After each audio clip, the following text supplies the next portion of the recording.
Gate number 2 है और ये सबसे श्रापित गेट है बॉम्बे स्टॉक एक्सचेंज का। इतना श्रापित है कि लोग थर-थर कांपते हैं इससे। क्या ऐसा होता है कि मतलब कि अगर आप बहुत इंटेलिजेंट है तो स्टॉक मार्केट में बहुत तूफान मचा देंगे? पूरे फाइनेंशियल मार्केट, पूरे बिजनेस मार्केट, पूरे सरकार को केवल एक व्यक्ति, एक कंपनी चलाती है जिसका नाम है ब्लैक रॉक। शेयर मार्केट का क्रेज जो आज हम देख रहे हैं, Harshad Mehta is the one जो ये क्रेज लेके आया। अच्छा, ये हर्षद मेहता ने एसीसी क्यों चुना? वो एसीसी को बनाना चाहते थे बुल रैली का स्टार और उन्होंने बनाया। आपका जो 5th हाउस होता है उससे देखा जाता है कि आप शेयर मार्केट के लिए कितने लकी हो। मार्केट में रिस्पेक्ट मिलती है इन्वेस्टर को, ट्रेडर को नहीं। ट्रेडर को जुआरी कहा जाता है। तो अगर तुमको पोस्टर बॉय बनना है तो सबको दिखाओ कि हम इन्वेस्टर हैं।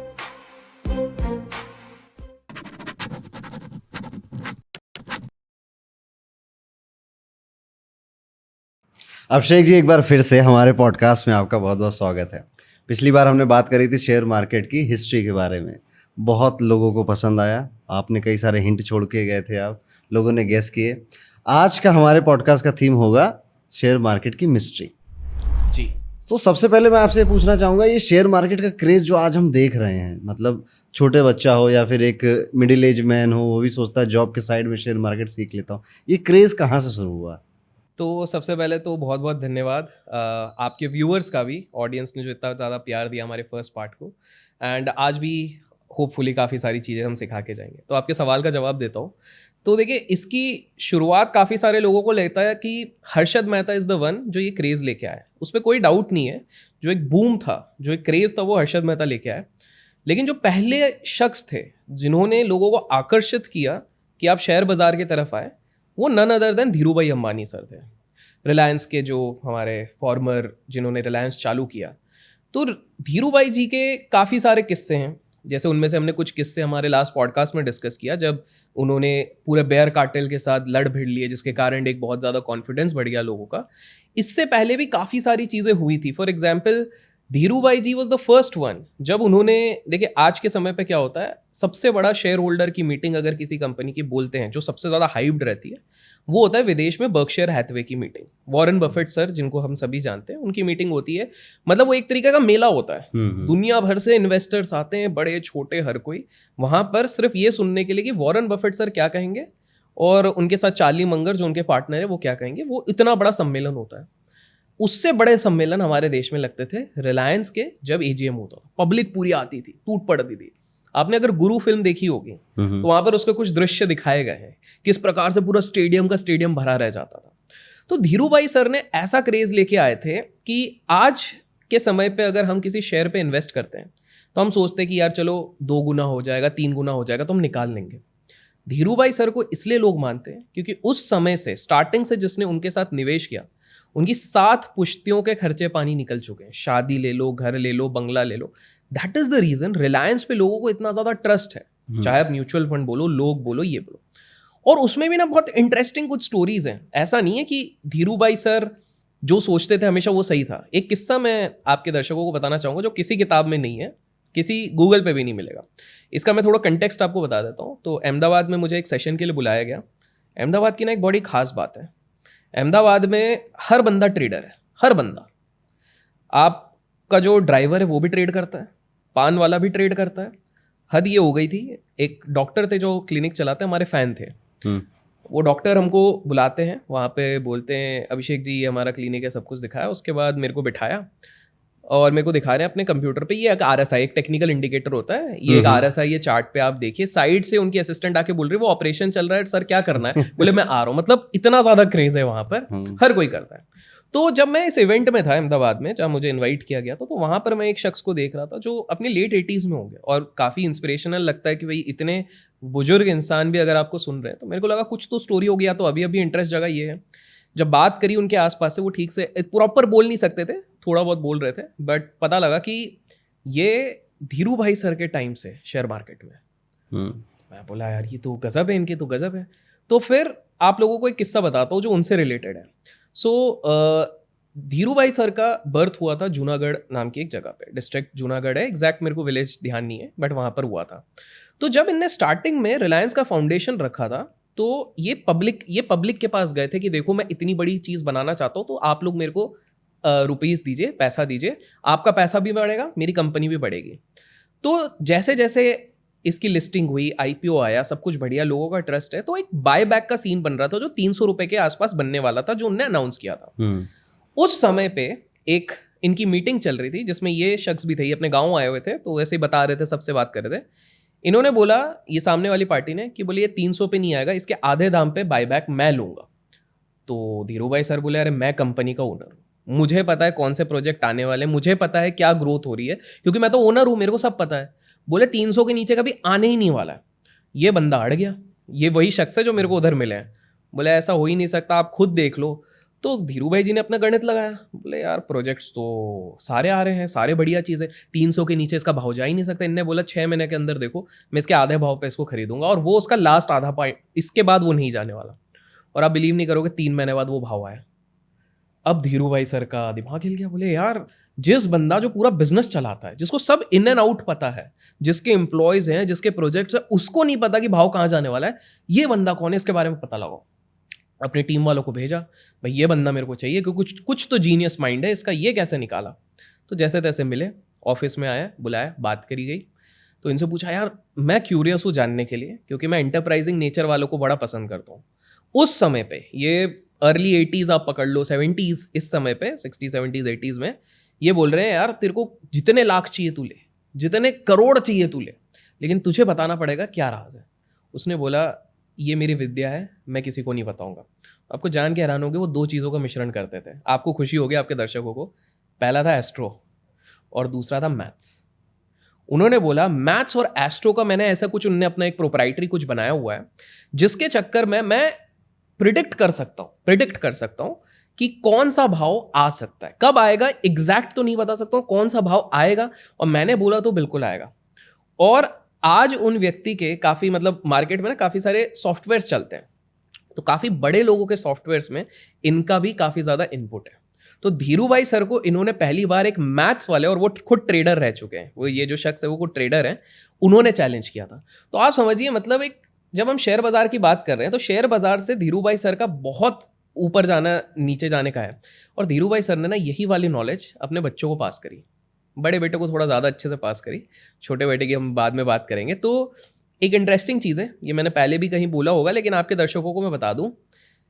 देखिए क्या होता है कि हमने लास्ट टाइम भी बात करी थी, आफ्टर अ सर्टेन पॉइंट सबका गोल रहता है कि हम नंबर्स में ऊपर रहें, रिचेस्ट कौन है, बड़ा कौन है, मोस्ट इन्फ्लुएंशियल कौन है। धीरू भाई सर ने एक गेम अपने बेटे को भी सिखाया। वो गेम ये सिखाया कि जब दुनिया की सबसे रिचेस्ट की लिस्ट बनती है, उसके ठीक कुछ महीने पहले आपको सारे प्रोजेक्ट एग्जीक्यूट करना है। साल भर भले ही शांति से बैठे रहो, उसके ठीक कुछ महीने पहले करने हैं, क्योंकि आपके उसी टर्नओवर के बेसिस पे, उसी नेटवर्थ के बेसिस पे ये लिस्ट बनेगी। ओके। और इसलिए रिलायंस का शेयर अगर आज जाके इतिहास में आप पलट के देख लीजिए, आप जब भी नोटिस करेंगे, वो साल भर हमेशा नहीं चलता है, वो कुछ समय होता है, कुछ महीने होते हैं जब वो अचानक से रॉकेट होता है। मैंने बहुत हिंट दे दिया है, लोग कमेंट्स में गेस कर लेंगे कौन से महीनों में रिलायंस यूजुअली सबसे ज्यादा चलता है। मैं अकेले में पूछ लूंगा। ये अकेला आप देख लीजिए, फायदे का सौदा है लोगों के लिए, और फिर चलता है। तो आपका पॉइंट का आंसर सिंपल सा है, क्रेज धीरू भाई जी लेके आए। उसके बाद जो एक रिटेल मास जनता में एक दूसरा बार क्रेज आया, वो 89-90 के बाद, वो ऑब्वियसली हर्षद मेहता लेके आए। कहीं ना कहीं शेयर मार्केट सुनते हैं तो हर्षद मेहता का नाम जरूर आ जाता है। इसके अलावा भी कई सारी चीजें हुई, पर हर्षद मेहता हमेशा याद रह जाता है। जी बिल्कुल। सो इसके पीछे कुछ ऐसी कहानी, कोई किस्सा जो मतलब लोग नहीं जानते। एक इंटरेस्टिंग चीज बताता हूँ, 2 चीजें इसमें ऐड करते हैं अपन।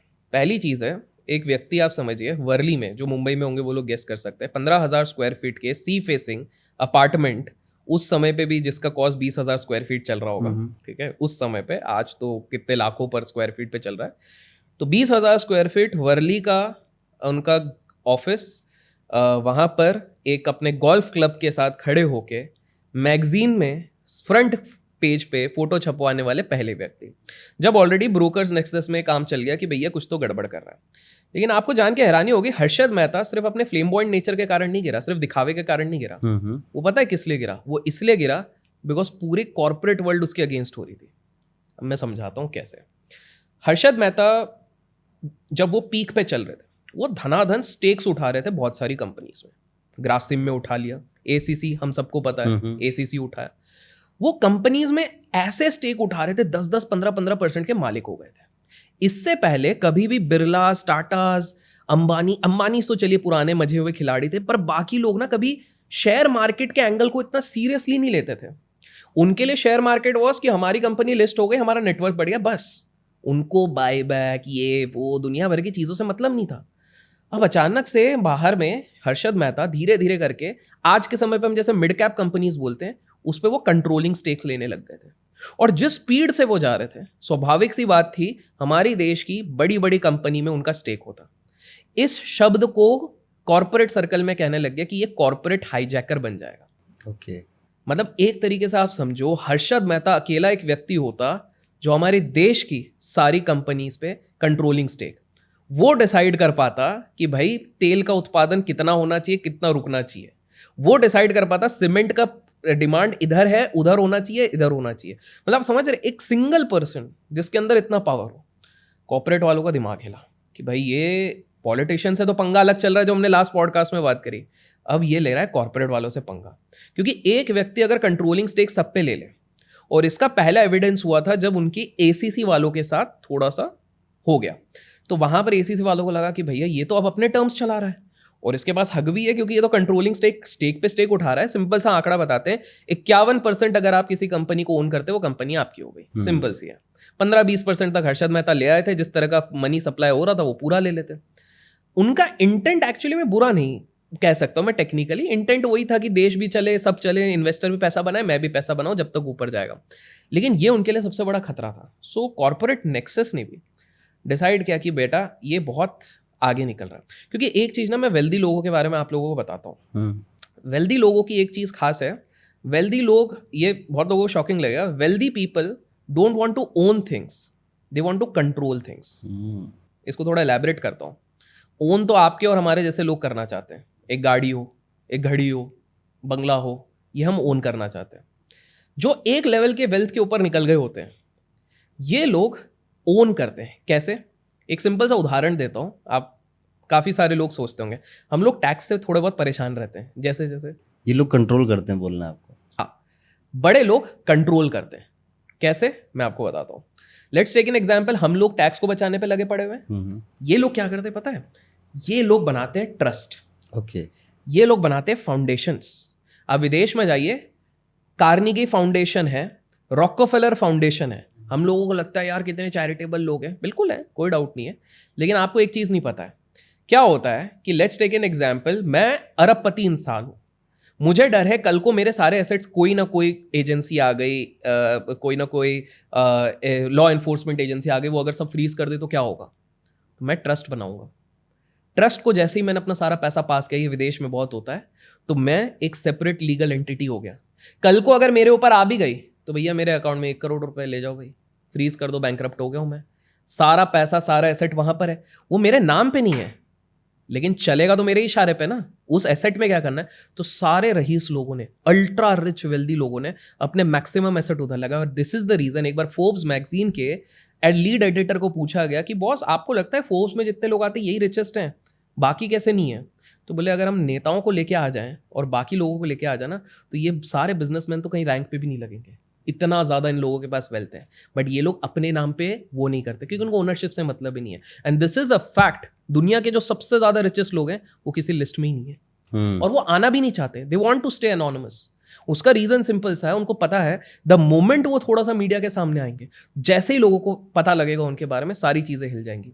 और इसीलिए आप देखेंगे जो रॉकफेलर, रॉथस्चाइल्ड करके एक चलता है, रॉथस्चाइल्ड कैसे प्रोनाउंस करते हैं मेरे को नहीं पता, ये लोग इतनी डिस्क्रीट या रिचेस्ट फैमिलीज है। तो कमिंग टू द पॉइंट, यहाँ के भी जो हमारे देश के कंट्रोलिंग लोग थे, पॉलिटिशियंस, ब्यूरोक्रेट्स, बिजनेसमैन, उन्होंने देख लिया कि भैया ये मेहता साहब बड़ा गड़बड़ कर रहे हैं। क्योंकि मेहता साहब के एक अलग चाम हो गया था। एक बार कलकत्ता गए थे, कलकत्ता में बड़ी मीटिंग हुई है, सब लोग उनको घेर के खड़े हैं, क्योंकि उनका चाम आज जो आप देखते हैं मन्नत के बाहर शाहरुख के बर्थडे के दिन जो भीड़ लगती है उसका 3x कर दीजिए, वैसा वो जहां पर थे हर्षद मेहता का वो चाम था। ये मैं 90s की बात कर रहा हूँ, अभी होते तो पता नहीं क्या रहता। अपन ग्लोरीफाई नहीं कर रहे, बट लोगों को एक विजुअलाइज कर सके इस हिसाब से।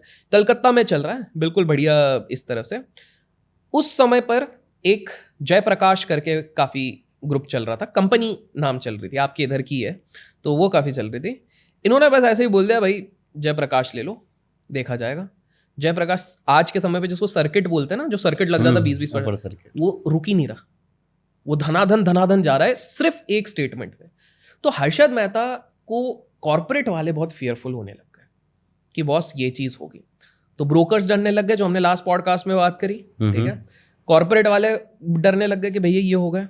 Wealthy people who want to control, वो डरने लग गए, बिकॉज जो भी पावर में थे उनको पता था कि ये इतना पावरफुल कभी भी एक व्यक्ति को मत बनाओ कि ये हम सबको हिला सके, वो हो गए। तो ये सारे मिलके फिर ये कॉन्स्पिरेसी, तो सिर्फ शो ऑफ नहीं था, ये था। और मेन प्रॉब्लम क्या थी कि हर्षद मेहता का कार्टेल बहुत छोटा था और बाकियों के मल्टीपल कार्टेल्स थे। एक तरीके से पकड़ लीजिए, इनकी टीम में अगर 10 लोग थे बड़े, तो बाकी टीम में 20, 30, 40, और ये सब मिलकर अटैक करना चाहते हैं। That is the reason Harshad Mehta finally fall. किसी बिजनेसमैन के साथ भी कोई झगड़ा हुआ था इनका? हाँ, वो लोग गेस करेंगे कमेंट्स में, मैं नाम सीधे नहीं बोलूंगा।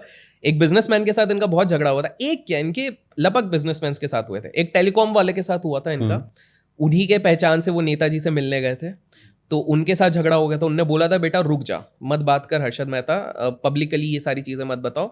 हर्षद मेहता नहीं मानने को तैयार थे। ऑल्दो बाद में एक थोड़ा सेटलमेंट हुआ था, जिसके बाद हर्षद मेहता ने ना काफी सारी चीजें पब्लिकली नहीं बोली थी। He was number 1। दूसरी चीज क्या हो गई थी कि और भी काफी सारे बिजनेसमैन हैं, वो शायद अभी अलाइव है, तो मैं शायद नाम उस पे नहीं, अपने स्टाइल में ले लीजिए नाम, लोग गेस कर लेंगे।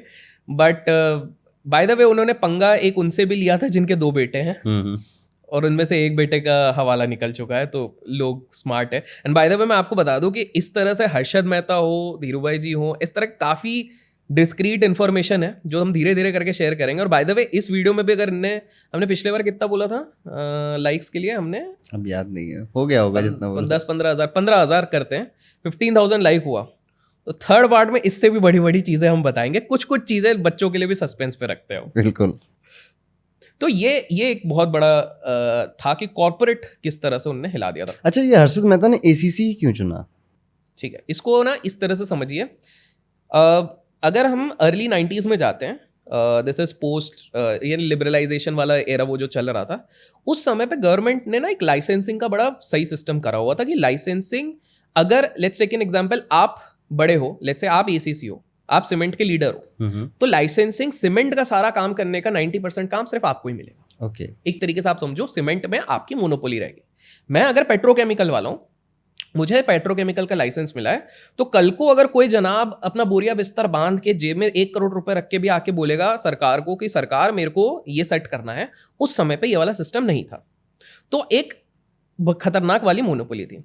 अब 89 से लेके 92 में डिमांड सप्लाई का बड़ा डिफरेंस हो रहा था। 91 तक, 88, 89, 90, 91 में सीमेंट का डिमांड सप्लाई का बड़ा डिफरेंशिएशन हो रहा था। इन द सेंस डिमांड बहुत ज्यादा थी, सप्लाई कम हो रही थी, और लीडर था एसीसी। तो हर्षद मेहता ने के पहले, अब क्योंकि एक इन्वेस्टर अभी जीवित हैं, तो लेट पीपल गेस, एंड मेरे को पता है आपकी जनता काफी स्मार्ट है, वो गेस कर लेंगी। एनएस करके एक इन्वेस्टर थे, जो आज भी डिनाई करते कि वो हर्षद मेहता के दोस्त नहीं है, बट वो थे, बहुत ही जिगरी दोस्त थे। तो एनएस एक्चुअली में करीब एसीसी जब 70-100 के बीच में था, तब से ग्रैब कर रहे हैं। हर्षद मेहता तो लेट आया, 70-100 के बीच में एनएस ग्रैब करने लग गए, क्योंकि उन्होंने अपनी फंडामेंटल ये करा, डिमांड सप्लाई का पढ़ा, फिर उनने ध्यान लगाया कि वो थोड़ा दिमाग लगा के करते थे डिस्क्रीटली। जब 300-350 तक पहुंचने लग गया, 300 के आसपास, तब हर्षद मेहता की नजर पड़ी। तो पहली चीज उनका दोस्त ले रहा था, दूसरी डिमांड सप्लाई का कंसेप्ट, तीसरा लोग माने ना माने फंडामेंटल हर्षद मेहता को पता थे, दिमाग था उसके पास। ऐसा नहीं था कि वो अंधाधुन कुछ तो भी पैसा लगा रहा, वो बहुत दिमाग वाला था। तो उसने वो, और फिर बैंकिंग का लूप होल तो उन्होंने निकाल लिया था कि पैसा कहाँ से आएगा। तो ये सारी चीजें देख के उन्होंने ये चीज सोची थी कि उस समय पे क्या होता था, हर बुल रन में आपको एक सुपरस्टार बनाना रहता है, उस सुपरस्टार में ही अगर वो सुपरस्टार बन रहा है तो पूरी दुनिया पैसा लगाएगी। एग्जाम्पल के तौर पे आज से 2 साल पहले, अभी नहीं, आज से 2 साल पहले, लेट पीपल गेस, देखते उनका नॉलेज कितना है, एक बैंक थी जिसका एच से नाम शुरू होता है, वो हमारे बुल रैली की लीडर थी। हर दूसरा बंदा बोलता है कि भैया इस पे पैसा लगा दे तो बढ़िया है, प्राइवेट बैंक है, ये तो सबसे बेस्ट है दुनिया भर की, ये वो चीज़ है। लेकिन लास्ट 2 साल से परफॉर्म ही नहीं करी है। आप देखो उसके इर्द गिर्द जितने बैंक है, प्राइवेट बैंक हो, पब्लिक बैंक हो, वो अगर 100% 200% वहां से भग गए, ये 15-20% पर अटक गई है। तो क्या होता है कि हर बुल फेज में एक लीडर बनाना रहता है ताकि डंप किया जा सके और काफ़ी सारी चीज़ें की जा सके। तो हर्षद मेहता की नज़र पड़ी डिमांड सप्लाई का डिफरेंस, दोस्त अपना उठा रहा है जिसने पूरी एनालिसिस करी हुई है, पैसा तगड़ा है, और चौथा है jealousy. Jealousy in the sense मजा चखाना है, क्योंकि वहाँ पे शॉर्ट्स बन रहे हैं उनके, खास नाम नहीं लेंगे, हो गए और आपके आरकेडी हो गए, आरजे हो गए, इन सब के ये सब बन रहे थे शॉर्ट्स। तो उनके पास मल्टीपल रीजंस बन गए और इसीलिए उन्होंने एसीसी, और वो एसीसी को बनाना चाहते थे बुल रैली का स्टार, और उन्होंने बनाया। आप देखिए आज भी कोई उस सदी की बात करता है उसी की बात करता है। हैरानी की बात है उसके बाद एसीसी को 16 साल लग गए उस प्राइस पे वापस आने के लिए 16 साल लग गए।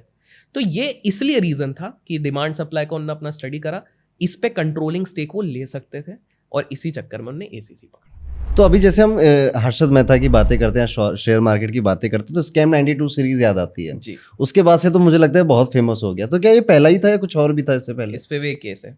स्कैम 92 पहली सीरीज नहीं थी जिसने हर्षद मेहता के बारे में बात करी, इससे पहले एक सीरीज थी जिसको बैन करवा दिया गया था। ओके। 2006 में एक मूवी आई गफला नाम की, आज भी आप लोग जाके यूट्यूब पे चेक कर सकते हैं।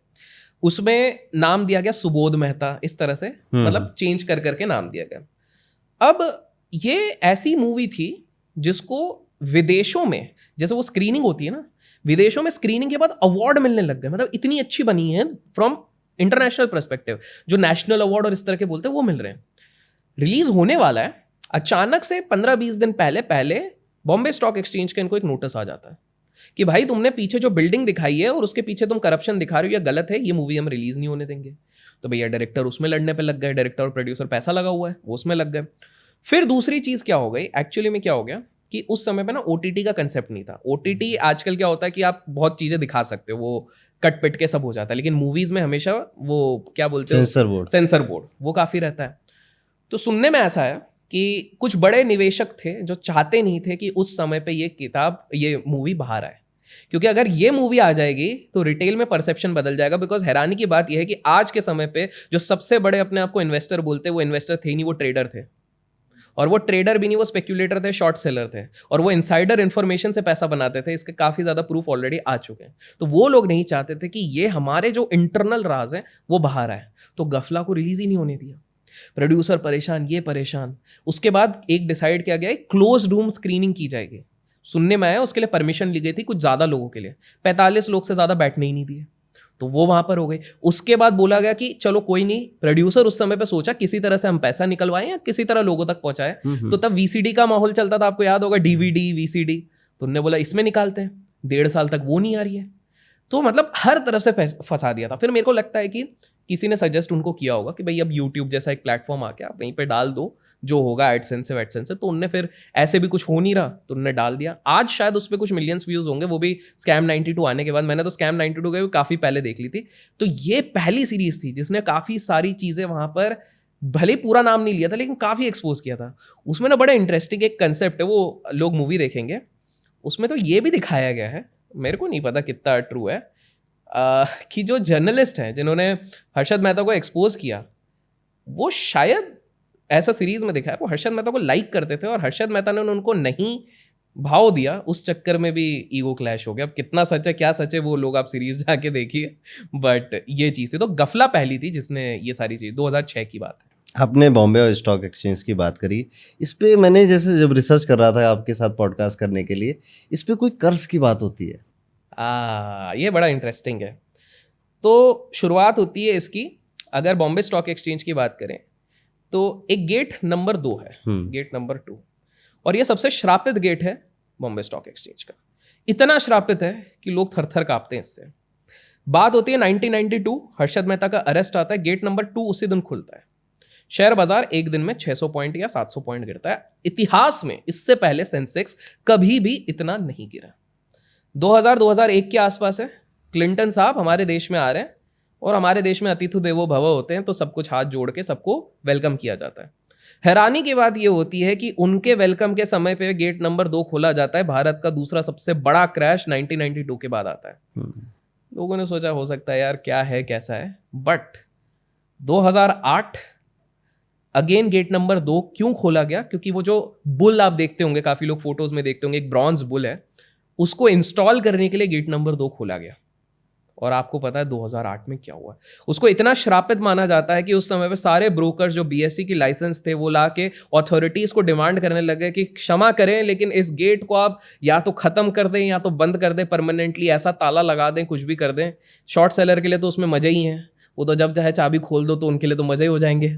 तो वो बड़े वो की गई। और उस समय पे ना एक थ्योरी चली जिसपे शायद आप अच्छा प्रकाश डाल पाएंगे। कंसेप्ट हुआ कि उसमें ना कुछ ब्रोकर्स लोग आए यूनियन बना के, ब्रोकर का जो यूनियन है, उन लोगों ने कहा कि इसमें एक और प्रॉब्लम हो गई 2008 में कि जो बुल इंस्टॉल किया गया उसकी डायरेक्शन, उसका सिचुएशन जहां पर प्लेस किया गया वो पूरी तरीके से गलत है, वास्तु के हिसाब से पूरी तरीके से गलत है।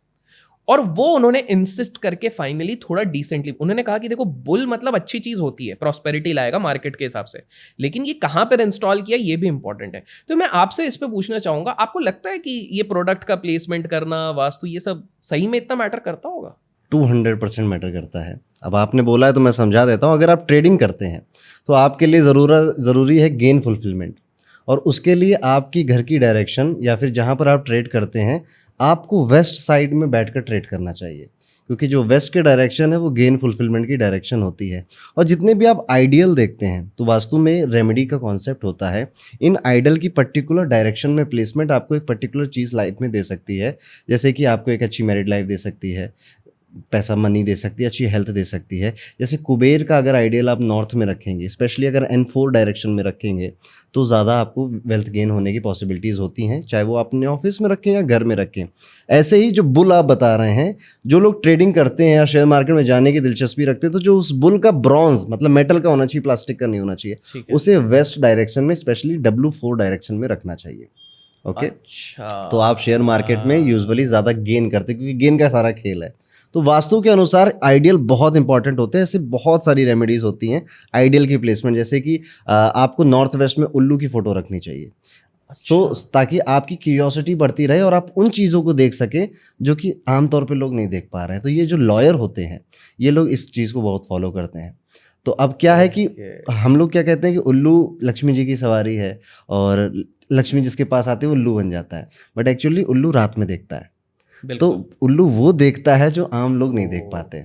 इसलिए उल्लू जब हम नॉर्थ वेस्ट में रखते हैं तो आपकी डिटेलिंग, मतलब डेविल्स लाइज इन डिटेल, वो वाली आपकी जो पावर है वो बढ़ने लग जाती है।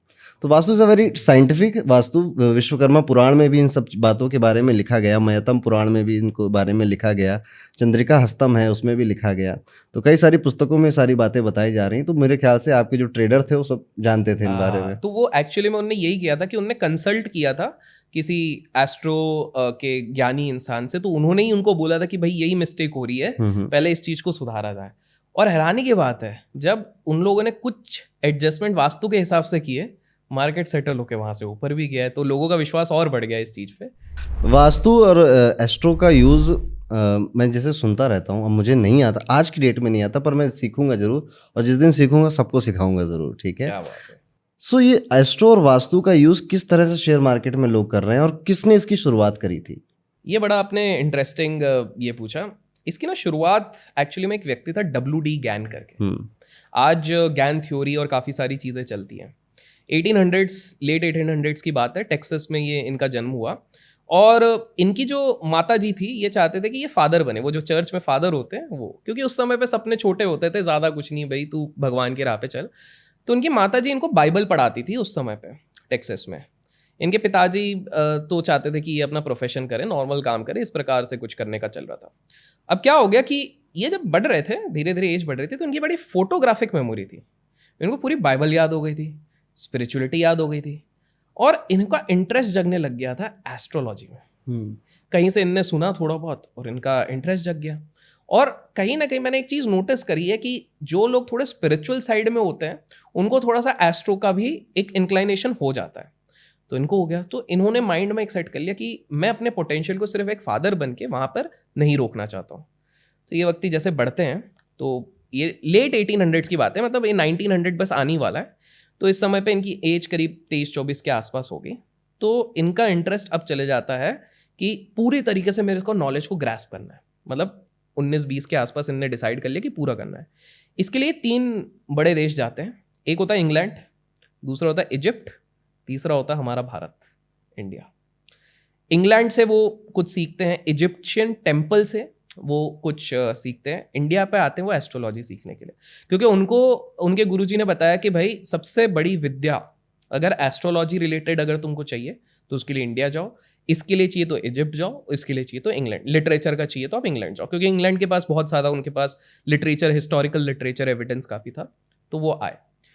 उसके बाद उन्होंने बोला कि अब समय आ गया है कि मैं अपने स्किल्स को कहीं पर टेस्ट करूं, और उनकी नज़र पड़ गई शेयर बाजार, उस समय पे टेक्निकली कमोडिटीज मार्केट, वो उधर घुसे। कमोडिटीज क्या होता है?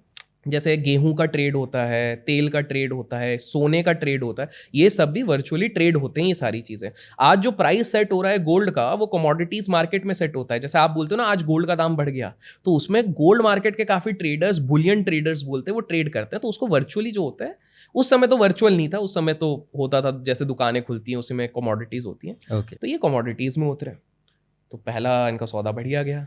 उसके बाद इनकी प्रिडिक्शंस बहुत अच्छी जा रही थी, और इन जब भी कोई बंदा चढ़ता रहता है तो बस तो बन जाता है हर जगह पे, तो खतरनाक वाला बस बन रहा था कि मार्केट में एक व्यक्ति आया है, और ये हैरानी की बात है, इससे जो हमारे शेयर बाजार के अगर कोई करता है वो बड़े दुखी हो जाएंगे। वो बोलते थे चार्ट से कुछ नहीं होता, टेक्निकल वेक्निकल कुछ नहीं होता है, सब है ये आपके, अगर आपको प्लानिटरी के बारे में पता है, एस्ट्रोनॉमी के बारे में पता है, वो 4-5 चीज़ें मिक्स करते थे, तो वो सब कुछ है, ये WD ज्ञान के थे। अब इसमें एक नया, एक बहुत 2 ब्रेक आए थे इनके पास। एक क्या हुआ था कि 1900 समथिंग समथिंग का समय था, उस समय पे इनने पब्लिकली, इनका काफ़ी नाम हो गया था। बाय द वे बता दूं कि ऐसा माना जाता है कि इन्होंने उस समय पे ही अपने और अपने क्लाइंट्स के मिला के $3 बिलियन कमा लिए थे, सिर्फ trade invest through this thing. तो इन्होंने उस समय पे और इनकी प्रिडिक्शन हर कोई पढ़ना चाहता था, जैसे न्यूज़पेपर में वो निकलता था ना कि इस तरह से, तो सब पढ़ना चाहते थे, मेन सबको पैसा ही कमाना था, सिंपल सा। तो उन्होंने एक प्रिडिक्शन किया था कि वीट का दाम $1.5 पहुंच जाएगा, इस तरह से करा हुआ था। 30 तारीख मंथ एंड कुछ था, कोई मंथ एंड में $1.5 पहुंच जाएगा।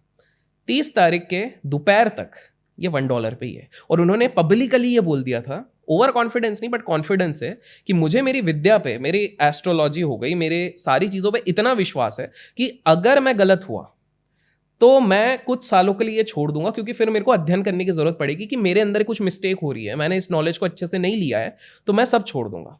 आधा दिन हो गया, अब तो पब्लिक जो सब जिनने नोटिस किया उन्होंने बोला है तो अब क्या ही है, मतलब 2-3 घंटे बचे हुए हैं मार्केट आवर्स के लिए उस समय के, तो ये तो अब फेल हो गए, मतलब इनको तो वो लेना पड़ेगा। उसी समय पे खबर आती है, खबर ये आती है कि जो उस समय के सबसे बड़े वीट सप्लायर देश थे वहां पे ड्रॉट हो गया है, अकाल हो गया है। वो होने के चक्कर में क्या हो गया, डिमांड ज़्यादा है, सप्लाई कम है, वीट 1.5 पहुंच गया। तो वो उनके लिए एक स्टार ब्रेकिंग था कि बॉस आखिरी 3 घंटे प्रेडिक्शन के, और वो चीज़ सही, तो बस बन गया। उसके बाद सेकंड ब्रेक ये था, ये कब की बात है, मतलब कब हो रहा है? अर्ली 1900s की बात है ये, अर्ली 1900s। अब आते हैं एक विली करके एक बंदे, ये थोड़ा अब मिड के आसपास पहुंच जाते हैं, 40s के अब हो गए हैं, थोड़ा मिड के पहले की बात है, 1920-30 के आसपास समझ लीजिए। हाँ, बाय द वे इन्होंने 1929 का क्रैश भी प्रिडिक्ट कर दिया था, ग्रेट डिप्रेशन। इस पे एक्चुअली इन्होंने कंसेप्ट निकला था टाइम साइकिल करके। टू बी ऑनेस्ट, मैं क्योंकि एस्ट्रो का व्यक्ति नहीं हूँ, मुझे नहीं पता, आप उसमें एक्सपर्ट है, तो मुझे नहीं पता, मैंने इसको थोड़ा बहुत अध्ययन करने की कोशिश करी, मेरा उसमें हाथ नहीं जमा, तो मैंने उसको यूज़ नहीं किया है, बट कुछ ना कुछ तो फैक्ट होगा जब ये इतना किया। तो उन्होंने कुछ टाइम साइकिल करके निकाला था, जिसमें कि उन्होंने ये भी प्रिडिक्ट कर लिया था कि ग्रेट डिप्रेशन, नाम नहीं लिया था उन्होंने, ये प्रिडिक्ट किया था कि कुछ इतना खतरनाक होगा कि कुछ दिनों के लिए शेयर बाजार ही बंद करना पड़ेगा, और वही हुआ था ग्रेट डिप्रेशन के टाइम पे, शेयर बाजार, और ऐसी हालत हो जाएगी बैंक्स बंद होने लग जाएंगे। सबने मजाक में लिया क्योंकि तब प्रॉस्पेरिटी चल रही थी, बोला अरे कहाँ के बैंक बंद होंगे, सही में बैंक रन हो गया, बैंक बंद हो गए, जो हमने लास्ट पॉडकास्ट में बात करी। तो इस समय पे क्या हुआ, जस्ट डिप्रेशन के पहले जा रहे हैं, तो एक विली करके एक उस समय पे बहुत नॉलेजेबल इंसान थे, 15-20 साल का अनुभव था, उन्हें शेयर बाजार में बहुत नुकसान किया हुआ था, उन्होंने पैसे नहीं बनाए थे, लेकिन वो किताबें बड़ी अच्छी लिखते थे। आज भी लोग प्राइस एक्शन जो सीखते हैं, वो विली करके कुछ एक रहता है, उनकी प्रोडक्शन वो है, मतलब वो है उससे।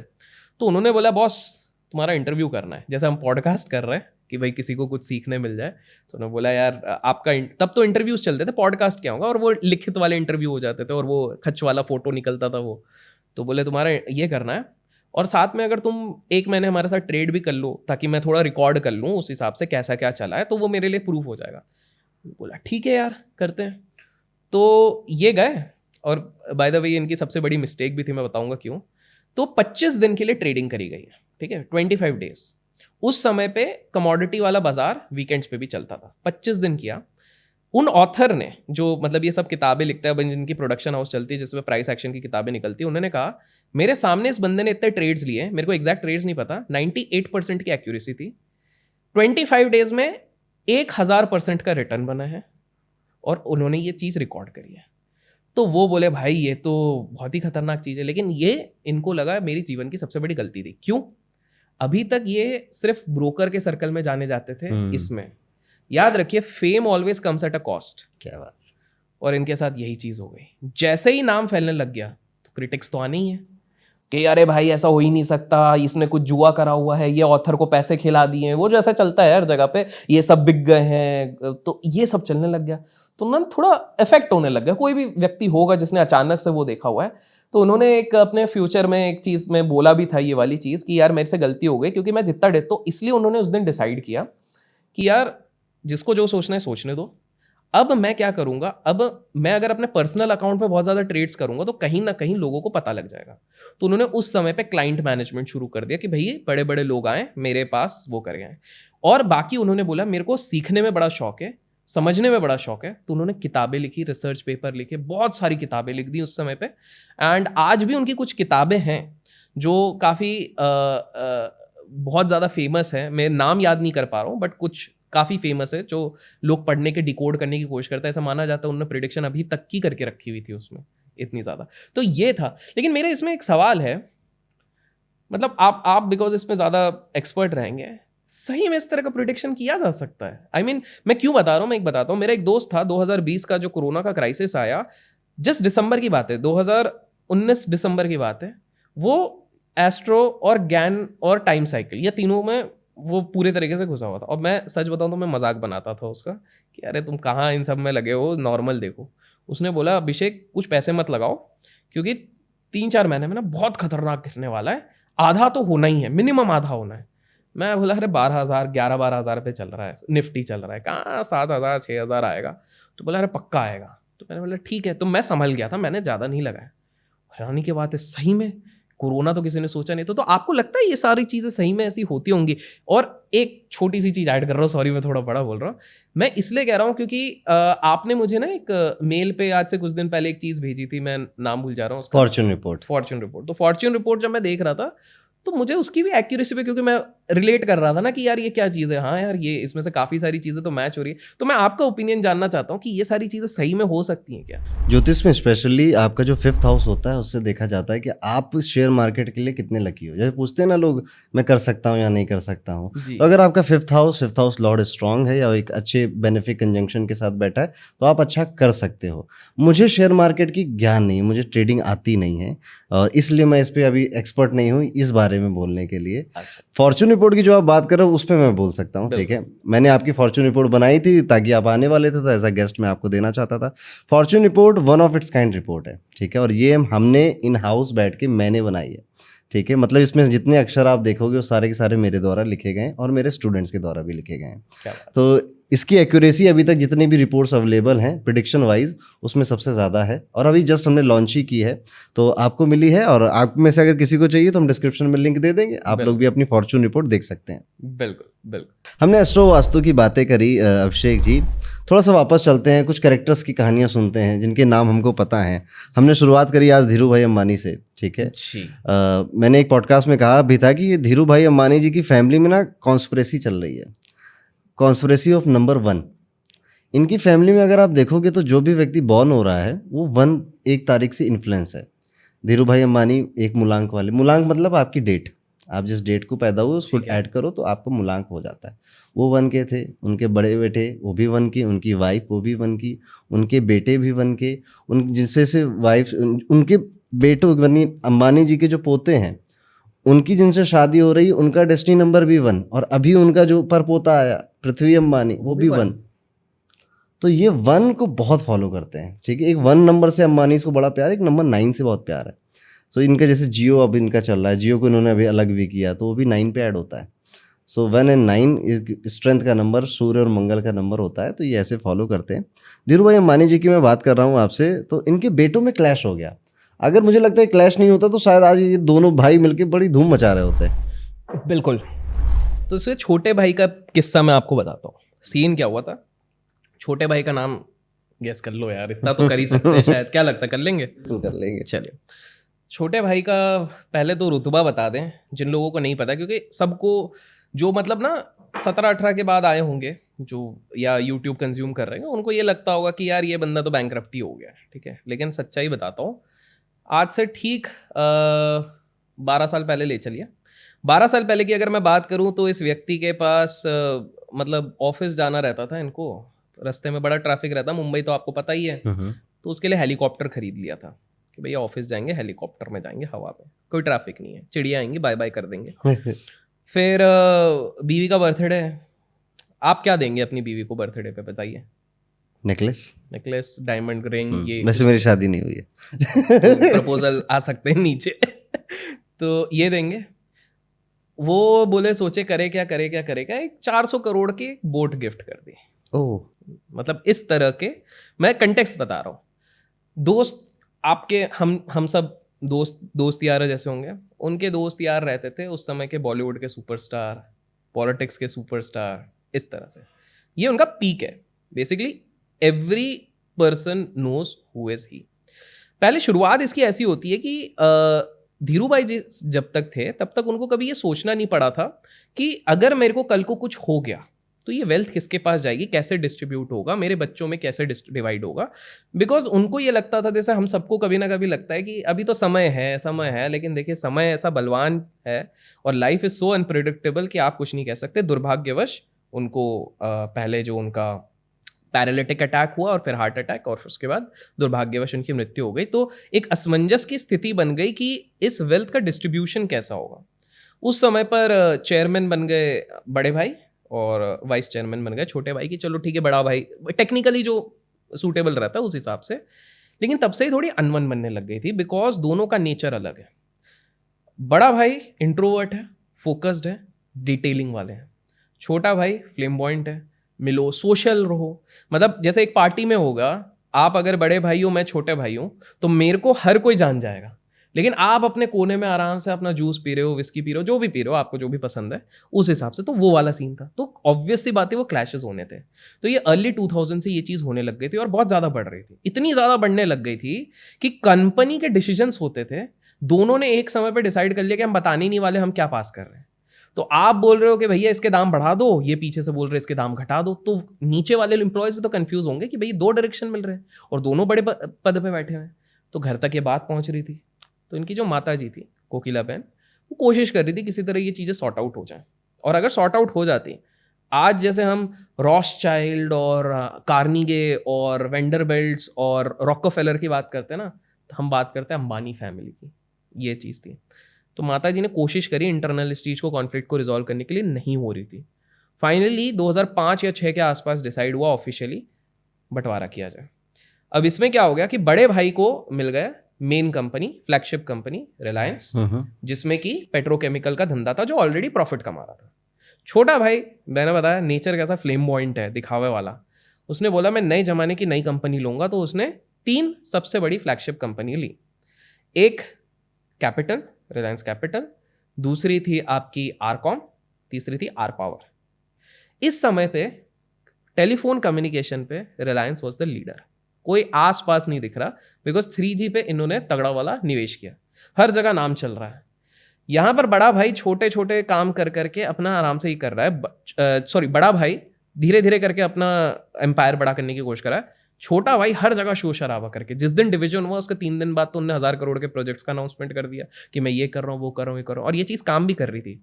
शॉर्ट रन में कभी भी ये सारी चीज़ें बड़ी काम करती हैं। जैसे सोशल मीडिया में आपने ट्रेंड्स देखे होंगे कि शॉर्ट रन में जो थोड़ा हल्ला गुल्ला कर ले वो अचानक से चले जाता है, लेकिन लॉन्ग टर्म में वो कभी टिकते नहीं है ना। जैसे एक बहुत बढ़िया गायिका थी ढिंचैक पूजा, और इस तरह से काफ़ी लोग आए थे, with due respect, but short run में काफ़ी चले। तो इस तरह से चीज़ें चल रही थी। तो इनके इसमें इनने क्या किया, बहुत लपक इन्वेस्टमेंट्स करने लग गए, क्योंकि इनके दिमाग में सिर्फ एक चीज़ थी, मेरे को बड़े भाई को पीछे छोड़ना है, बस ये था। जो लिस्ट वाली रिच लिस्ट है उसमें अब इन्होंने ना बहुत ज़्यादा इन्वेस्टमेंट कर गया। अब इसमें एक प्रॉब्लम थी इनके साथ। प्रॉब्लम ये थी कि जो तीनों कंपनी में थी 75% रेवेन्यू आता था कम्युनिकेशन से। मतलब इसको बिजनेस तरीके से समझो, जिस दिन कम्युनिकेशन डूब गई उस दिन सब आपके चला सब गया। जाएगा, क्योंकि कम्युनिकेशन के नाम पे हर जगह पे लोन दिए जा रहे हैं, ये लिए जा रहे हैं, वो लिए जा रहे हैं। और एक इसमें दूसरी चीज़ थी, देखिए भाई भाई के साथ कभी कभार क्या हो जाता है कि जो इनका प्लांट था, तो अब क्या हो गया कि जो ये छोटे भाई थे, तो इन्होंने 3 तो इनके मेन कंपनी थी, उनमें से 2 इंटरेस्टिंग चीज़ हो गई। पहली चीज़, बड़े भाई और छोटे भाई के बीच में जब ये विभाजन हुआ, जब ये डिस्ट्रीब्यूशन हुआ, तब एक चीज़ डिसाइड करी गई, पहला कि 10 साल तक हम, तो छोटे भाई के साथ क्या हो गया कि काफ़ी एम्बिशियस थे, एस्पिरेशनल थे, 3 तो ये थी। जब बड़े भाई और छोटे भाई के बीच में ये विभाजन हो रहा था तो कुछ शर्तें रखी गई थी, 2 प्रमुख शर्तें थी। पहला शर्त ये था कि 10 साल तक एक तो दोनों भाइयों के बीच में उस समय पे ना कुछ शर्तें रखी गई थी। सबसे पहले तो पहली शर्त ये थी कि 10 वर्ष तक कोई भी भाई एक दूसरे के बिजनेस के रिलेटेड किसी भी चीज में नहीं घुसेंगे। अर्थ क्या हो गया कि बड़ा भाई टेलीकॉम में नहीं आ सकते, बड़ा भाई पावर में नहीं आ सकते, और बड़ा भाई नहीं आ सकते अपने जो कैपिटल है उसमें नहीं आ सकते। सेम छोटा भाई पेट्रोकेमिकल पे नहीं आ सकता। पहला चीज ये डिसाइड हो गया। दूसरा ये डिसाइड हुआ कि दोनों अगर कभी भी फ्यूचर में अपनी कंपनी का स्टेक बेचेंगे या कुछ भी अगर बेचने की कोशिश करेंगे या कोलैबोरेशन होगा किसी दूसरी कंपनी के साथ, तो पहला हक हमेशा भाइयों को मिलेगा। मतलब छोटा भाई अगर कुछ अपनी कंपनी रिलेटेड किसी को बेचना चाहता है, लेना चाहता है, तो पहला हक बड़े भाई का। बड़े भाई ने मना कर दिया तो फिर जाओ। और सेम ये चीज, तो ये 2 शर्तें थी। तो 75% जो रेवेन्यू प्रॉफिट आ रहा था वो आता था टेलीकॉम पे। क्यों? क्योंकि उस समय पे पूरी देश को हिला दिया था, दुनिया को हिला दिया था 3G के रेवोल्यूशन ने। हर बंदा भैया डेटा मिल रहा है, 3G मिल रहा है, सब अपने फोन पे लगे पड़े रहते थे, और उसमें मास्टरी हो गई थी छोटे भाई की इस चीज पे। लेकिन वो अनुमान नहीं लगा पाए थे कि टेक्नोलॉजी कितने जल्दी जल्दी बदल रही है, और वो काफी स्लो हो गए थे। अचानक से बाजार में कुछ बड़े कॉम्पिटिटर आए। आज के समय पे उनमें से एक बड़े कॉम्पिटिटर है जो जिसकी सिम मैं यूज करता हूँ। फिर एक और मतलब इस तरह के कॉम्पिटिटर उठे। फिर आपको याद होगा एक डोकोमो करके आया था, उनने बोला था 1 सेकंड में 1 कॉल, एक मिनट 1 सेकंड, इस तरह से उनने काफी कॉस्ट निकाल लिए थे, 1 पैसा 1 सेकंड। तो इस तरह से काफी सारी चीजें आने लग गई, और ये थोड़ा स्लो हो गए थे कि कब इस चीज पे इवॉल्व करें, जिसके चक्कर में अचानक से इनका मार्केट शेयर जो एक समय पे 60-70% था, वो धीरे धीरे कम होने लग गया। तो पहला प्रॉब्लम वहां आ गया। दूसरा प्रॉब्लम, दादरी में जो इनका प्लांट था, दादरी का प्लांट पावर कहां से लेता था? दादरी का प्लांट पावर अपना खुद जनरेट करता था, लेकिन जो रॉ मटेरियल आता था वो बड़े भाई के पेट्रोकेमिकल से लेते थे। एग्रीमेंट पहले हुआ था कि आधे दाम में मिलेगा, मार्केट में जो रेट लगेगा आधे दाम में निकलेगा। बड़े भाई ने देखा कि भैया महंगाई बढ़ रही है, इन्फ्लेशन बढ़ रहा है, सब कुछ बढ़ रहा है, जब सबके लिए मैं दाम बढ़ा रहा हूं तो इधर भी दाम बढ़ाऊंगा। तो उन्होंने दाम बढ़ा दिया। इस चक्कर में क्या हो गया कि जो काम ये 100 रुपए में कर सकते थे, अब 200 रुपए में होने लग गया। समझ रहे हैं? महंगाई बढ़ गई, प्रॉफिट और कम हो गए, और उन्होंने कर्ज दुनिया भर के लेके रखे हैं इस पे। तो उन्होंने कोर्ट में केस कर दिया। दोनों भाइयों के बीच में फिर घमासान युद्ध चल रहा है, कोर्ट में केस पे केस चल रहा है। केस का फैसला किसके हक में आ गया? बड़े भाई के हक में। छोटा भाई उधर भी मात खा गया। उसके बाद प्रॉब्लम्स की कमी नहीं थी कि दादरी के उधर सीन क्या हुआ था कि जो छोटे भाई थे वो उस समय की सरकार के काफी निकट आ चुके थे। तो ऐसा माना जाता है कि उनको बहुत सारी जमीनें जो थी ये सब प्लांट करने के लिए, वो किसानों से इमरजेंसी घोषित करके ले ली गई और इन लोगों को दे दी गई। इस चक्कर में क्या हो गया कि किसानों ने प्रोटेस्ट कर दिया। तो ऐसा सुनने की बात तो ये भी आई है कि शायद ये जो दिया गया था और किसानों को प्रोवोक किया गया था, ऐसा बोला जाता है, मेरे को नहीं पता, शायद बड़े भाई का भी कुछ उसमें हाथ हो। तो अब यहां पर भी फंस गए। तो प्लांट का काम ठप, प्लांट पे कर्जा अलग चल रहा है, उसके बाद ये दूसरा चल रहा है, उसके बाद इनने फाइनल कुल्हाड़ी और एक मार दी। तो अब क्या हो गया? अब ये नुकसान, घाटे बढ़ते जा रहे हैं और कर्जे पे कर्जा बढ़ते जा रहा है, कर्जे पे कर्जा बढ़ते जा रहा है। अब मैं आपको बताता हूं, इसके पहले एक आखिरी अच्छी चीज हुई थी जब ये आईपीओ लेके आए थे। आज हम आईपीओ की जब बात करते हैं अरुण जी, तो हम बात करते हैं जो नई कंपनी आई है, जोमेटो हो गया, पेटीएम हो गया, और बड़ा क्रेज चलता है। LIC का जो आया था बड़ा क्रेज चलता है ना, हम बोलते हैं कि यार कितनी बड़ी कंपनियां, कितना। आप इमेजिन करोगे जब ये अपनी कंपनी का 2008 वाला आईपीओ लेके आए थे, तब इनकी कंपनी में कितने जल्दी सब्सक्रिप्शन भरे थे? 2 सेकंड में $2 बिलियन अंदर। 2 सेकंड में $2 बिलियन अंदर एक आईपीओ से अगर किसी के जेब में आ जाए तो उसका कॉन्फिडेंस कहां से कहां पहुंच जाए। मजे की बात है, उस समय पे इनका रेवेन्यू था 15 लाख। जो किसी ने कैलकुलेट नहीं किया, बिकॉज इतना ज़्यादा क्रेज था। बाय द वे, आज के समय पर हम कहते हैं कि शेयर बाजार में 2 से 3% का पेनिट्रेशन है, 2 से 3% लोग भाग लेते हैं। आपको पता है इस समय पे 13% लोग भाग लेते थे। इसका मतलब डिक्लाइन हुआ है। जब भी मार्केट तगड़े बुल फेज में होता है ना, 2005 से 8 के बीच में तगड़ा बुल फेज था जो आपने देखा ही नहीं है, उस समय पे तगड़ा वो हो रहा था। तो आप सोचो कितने लोग, इसलिए तो इतनी ज्यादा नेगेटिव धारणा है शेयर बाजार को लेके, क्योंकि इतने ज्यादा जो लोग आए थे वो आज भी वो पुराने दर्द, पुराने खरोच लेके घूम रहे हैं कि यार उस समय पे जब सब कुछ सही था, सब कुछ हमारे फेवर में था, उस समय पे हम फंस गए। तो ये चीज क्या हो गई कि इनका आईपीओ तो चल गया, वैल्यूएशन बढ़िया है, अब ये समय आ गया दुनिया के ये 6th रिचेस्ट मनुष्य बन गए। भाई से $1 बिलियन पीछे थे, उसको भी उन्होंने ब्रीफ मूवमेंट के लिए पार कर दिया। मतलब अब तो अपुनिज भगवाने वाला स्टेज पे आ गए हैं और इनके सारे प्रॉब्लम शुरू हो गए। कर्ज पे कर्ज बढ़ने लग गए, जिसके चक्कर में इनको अपने एसेट्स बेचने पड़ गए, धीरे धीरे कंपनीज बेचनी पड़ गई। धीरे धीरे धीरे धीरे करके इनकी सारी कंपनीज जो कॉर्पोरेट फाइनेंस में अच्छी करने वाली थी वो भी नहीं कर पा रही है। बाकी सारी चीजें लैविश स्पेंडिंग में इनकी चली जा चुकी है। उसके बाद प्रॉब्लम क्या आती है कि एक और है, इंटरनल है। देखिए बेयर कार्टेल का ना बड़ा बड़ा रोल होता है हर चीज पे। तो उस समय पे एक क्या हो गया कि जब इनकी सारी कंपनियों की हालत टाइट हो रही थी, तो शेयर मार्केट के इंटरनल लोगों को सारी चीजें पता रहती है जो आपको मुझे कभी नहीं पता चलेगी। ये लोग ऐसे दिखाएंगे कि ये आम आदमी है, ये लोग ऐसे दिखाएंगे एक पैसा नहीं है, दुनिया भर का पैसा है इनके पास।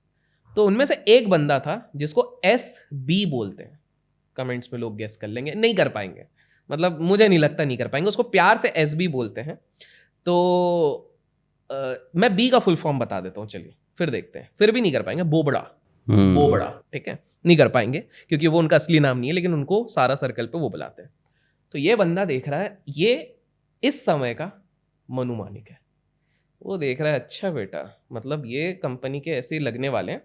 प्लेजिंग नाम का एक कंसेप्ट होता है, आपके दर्शकों को मैं बता दूं कि एक बिजनेसमैन जब होता है उसका पैसे लेने के 2 से 3 तरीके होते हैं।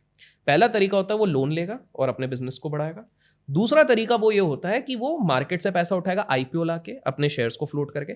तीसरा तरीका होता है प्लेजिंग का, अपने शेयर्स को प्लेज करता है। प्लेज अर्थ ये होता है कि जब मेरे एसेट्स पूरे कोलैटरल रख दिए, मेरे को लोन और किसी चीज पे नहीं मिलेगा, तो मैं बैंक के पास जाऊंगा, मेरे शेयर का दाम 100 रुपए, 100 रुपए के बदले में 80 रुपए मुझे दे दो हर शेयर के हिसाब से। अब इसको इस तरह से आप समझिए, अब ध्यान से सुनिए। प्लेजिंग में कब कराऊंगा? शेयर सबसे ज्यादा कीमती चीज होता है किसी भी बिजनेसमैन के लिए जी। क्योंकि 51% दे दिया तो आपको भी पता है क्या होगा, कंपनी अपनी नहीं बचनी है। तो सबसे महंगी चीज होगी अगर मान लीजिए आप बैंक है और मैं वो बंदा हूं जिसको प्लेजिंग करनी है। अब मान लो मैं आपको देता हूं कि भाई मेरे 100 रुपए का शेयर है, 80 रुपए दे दो। अब मेरे अगर मार्केट में वैल्यू शेयर की घटती जाएगी तो कहीं ना कहीं या तो मुझे ज्यादा पैसे देने पड़ेंगे या तो शेयर्स उसके बदले में ज्यादा देने पड़ेंगे कि 100 रुपए की 50 हो गई तो मेरे को डबल शेयर देने पड़ेंगे। धीरे धीरे करके मेरा स्टेक तो खत्म ही हो जाएगा और in most of the cases मेरे को शेयर ही देने पड़ेंगे। क्यों? क्योंकि पैसा तो है ही नहीं, तभी तो आपके पास है, बिल्कुल लोन भी नहीं मिल रहा, कुछ भी नहीं मिल रहा। तो ये बोबड़ा साहब ने देखा बेटा पैसा तो इसके छोटे भाई के पास जा रहा है और हम हैं बेयर कार्टेल के मालिक, कॉल जाते हैं रातों रात। बोबड़ा साहब कॉल लगा के सीधे बोलते हैं कि इसको गिराना है। एक साथ जिस जिस कंपनी में इनके प्लेजिंग थे, जिस जिस एसेट मैनेजमेंट कंपनी बैंक के पास थे, उनको बोला सीधा इसको मार्केट में ऑफलोड करो वरना हम तो तोड़ेंगे, तुम तो रिकवर भी नहीं कर पाओगे। अब आप एक लेनदार के हिसाब से सोचिए जिसने लोन दिया हुआ है, आपको पता है मेरे 100 रुपए मैंने दिए, 100 रुपए तो आने नहीं है, 80 रुपए आ रहे हैं, 80 रुपए तो ले लूं क्योंकि कल को तो 20 रुपए बचेंगे। तो इन लोगों ने मार्केट में ऑफलोड करना शुरू कर दिया। उधर छोटा भाई टेंशन में कि भाई ये क्या हो रहा है, मतलब मेरे तो ऑलरेडी पैनिक मचा, ये तो और पैनिक पे पैनिक मचा रहे हैं। उन्होंने दरखास्त लगाई कि इन्वेस्टिगेशन की जाए, कोई पता किया जाए क्योंकि मेरे पीछे काफी सारे फोर्सेस लग गए जो इसको गिराने की कोशिश कर रहे हैं। सुनने में आया है जो ये भाई साहब है शॉर्ट सेलर का पूरा गैंग ने करीब 500-600 करोड़ छाप लिए उस समय पे, नेट कैश, ठीक है, उस समय पे छाप लिए। तो बड़े परेशान, तो इनके ऊपर ना सारे जो बोलते हैं ग्रह इनके खराब चल रहे थे उस समय पे, सब था। आखिरी नेलिंदो कॉफिन, अब इनकी कंपनियां बेचने के कगार में हो रही है, अब बैंकरप्सी तक आ रहे हैं, 2019 के आसपास की बात है। तो अब क्या हो गया, एक आखिरी बहुत बड़ा प्रॉब्लम हो गया। टेलीकॉम कंपनी का रेवेन्यू गया, फाइनेंस वाली कंपनी का रेवेन्यू गया, पावर वाली कंपनी तो फ्यूचर प्रोजेक्शन पे चल रही थी, उनके रेवेन्यू गया। अब इन्होंने एक सिंपल सी चीज करी, इन्होंने एक गलती कर दी थी। इन्होंने कुछ चाइनीज कंपनीज और एरिक्सन नाम की एक कंपनी से कुछ उधार ले लिया था।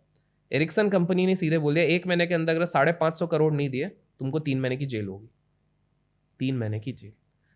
तो क्या होता है कि सुबह का भूला घर को लौट आया, छोटा भाई बड़े भाई के पास है, एग्जैक्ट आखिरी दिन जिस दिन पैसे भरने हैं, मतलब लोगों ने सोच लिया अब तो ये गया जेल, उस दिन इन्हीं का भाई, क्यों आपको याद है ना, पहला हक किसके पास होगा कुछ भी खरीदना है तो भाई के पास। तो भाई ने वो चीज करवाई। मजेदार बात यह है, जिस बैंक ने छोटे भाई को मना किया उसी बैंक से लोन लेके बड़े भाई ने ये चीज करी, जेल से बचाया, फिर वापस हम साथ साथ हैं। अब हैरानी की बात है, ही फाइल्ड फॉर बैंक्रप्सी 2019 में। बैंक्रप्सी मतलब हवाले निकल गए, मेरे नाम पे कोई एसेट नहीं है, लेकिन आज भी उनके पास ज़्यादा नहीं, एक 4,000 करोड़ का घर है, 12 से 13 लग्जरी गाड़ी हैं जिनका 1 करोड़ से ऊपर पर गाड़ी का वैल्यूएशन होगा, क्योंकि कोर्ट में इनके जो ये थे, जो लड़ते हैं क्या बोलते हैं उनको, वकील, जो कोर्ट में इनके वकील थे, उनने प्रूव कर दिया कि ये इनके नाम पे है ही नहीं, क्योंकि हमने एक कंसेप्ट की बात करी, wealthy people they don't own.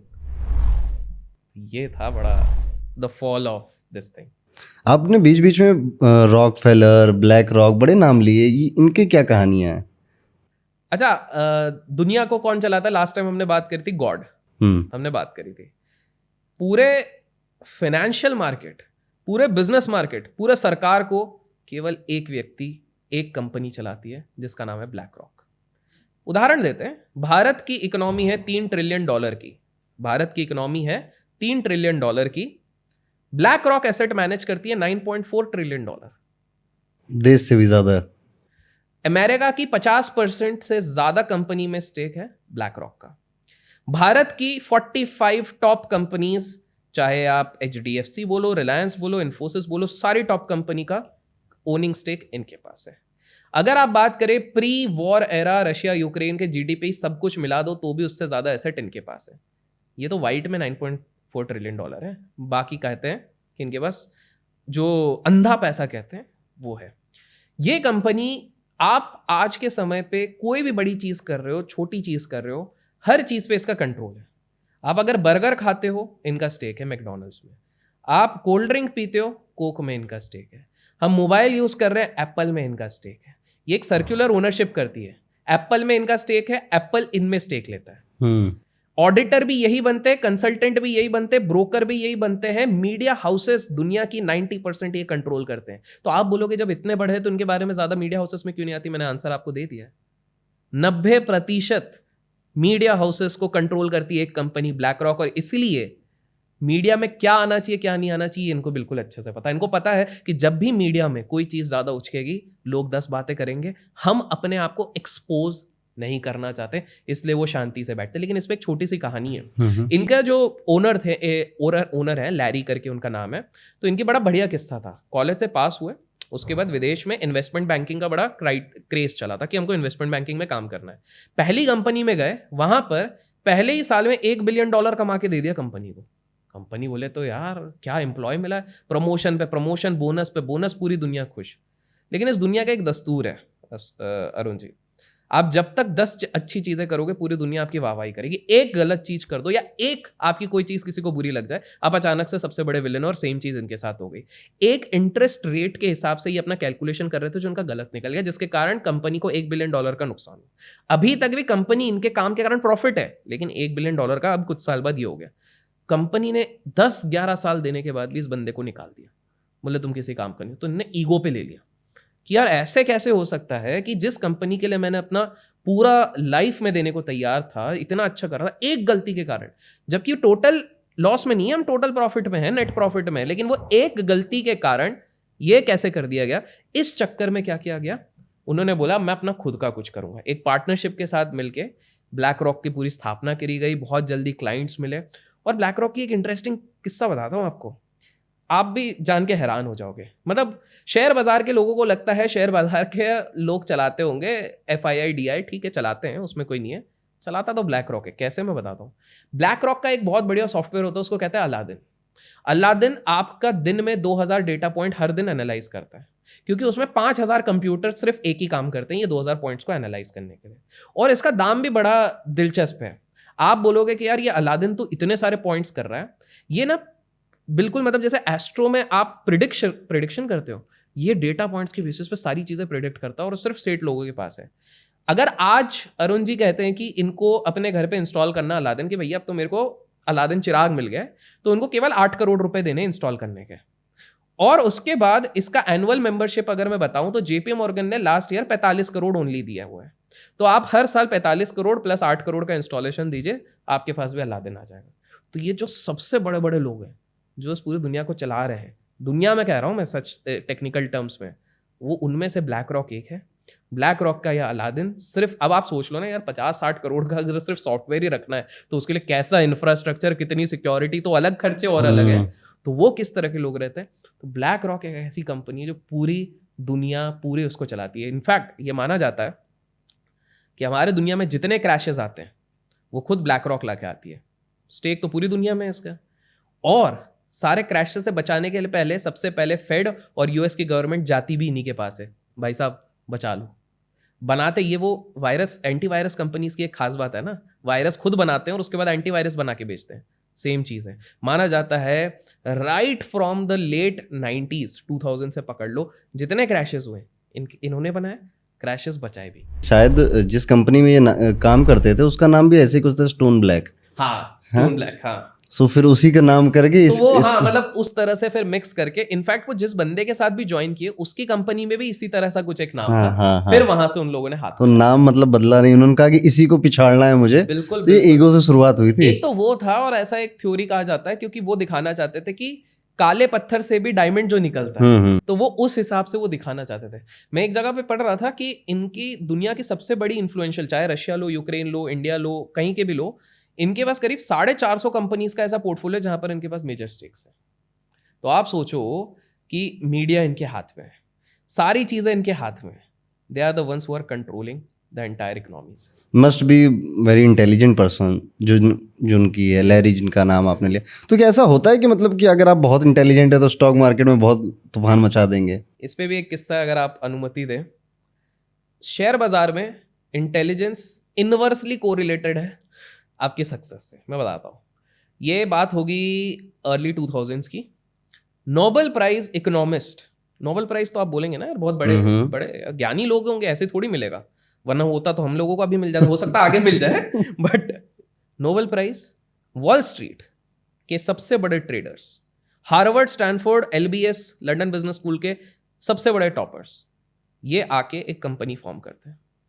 साथ में आजकल शेयर बाजार में जो लोग कनेक्टेड होंगे, आप लोग कमेंट्स में जरूर बताएगा अगर आपने कभी ऑप्शन ट्रेडिंग करी होगी। आपने सुना तो होगा ऑप्शन ट्रेडिंग? हाँ, बिल्कुल सुना। ऑप्शन ट्रेडिंग में एक कंसेप्ट होता है ब्लैक स्कोल्स मॉडल।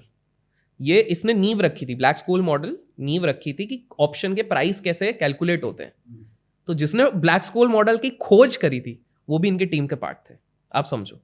तो आप इसको ड्रीम टीम बोल सकते हो, करेक्ट? इतनी बड़ी टीम तो भैया क्या है।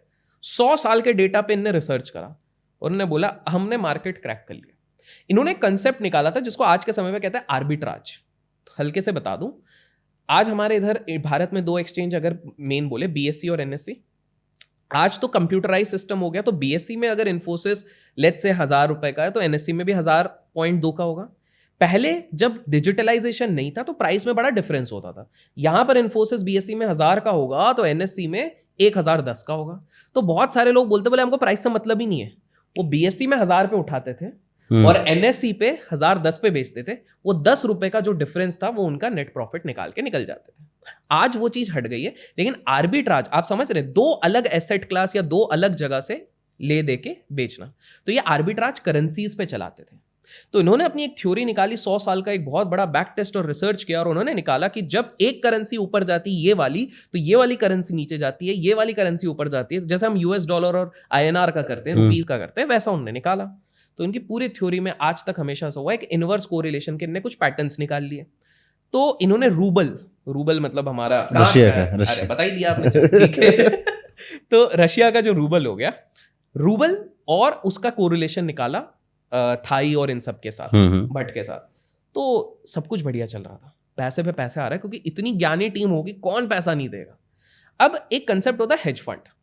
बहुत लोगों को नहीं पता कि यूएस में इतने सारे लोग हेज फंड में इंटरेस्टेड क्यों हो जाते हैं। बिकॉज हेज फंड का एक रूल होता है कि you can only take 99 investors. Hedge fund क्या होता है? हेज फंड एक ऐसी जगह होती है जहां पर कुछ सिलेक्टेड बड़े लोग जो रिस्क ले सकते हैं लेकिन उनके पास पैसा भी ढेर सारा है, वो पूल अप करते हैं, अपना कैपिटल एक मैनेजर को देते हैं, वो एक परसेंटेज लेता है, एक शेयरिंग लेता है, और उसके बाद वो किसी भी एसेट क्लास में दुनिया में किसी भी कोने में पैसा लगा के वो इनको पैसा बना के देगा, लॉन्ग या शॉर्ट करके। अब हेज फंड का एक रूल रहता है कि उसमें ना 99 इन्वेस्टर्स आ सकते हैं। आप बोलोगे 99 इन्वेस्टर में आप कितना ही पैसा बना सकते हो, यहीं पर कैच है। हेज फंड के काफी सारे इन्वेस्टर्स कौन होते हैं? Pension funds, insurance companies. अब इंश्योरेंस कंपनी के पास तो बहुत सारा पैसा रहता है। पेंशन फंड्स यूएस में बहुत सारा होता है, और यूएस और यूके में कॉलेज फंड्स होते हैं। कॉलेजेस के पास भी एक बहुत बड़ा पूल होता है, हार्वर्ड, स्टैनफोर्ड, इनके पास बड़ा पूल रहता है, जैसे उनके एलुमनाई दे रहे हैं, जो भी दे रहे हैं, उनके पास आउट हुए जो रिच मिलियनर्स बिलियनर्स है वो देते हैं।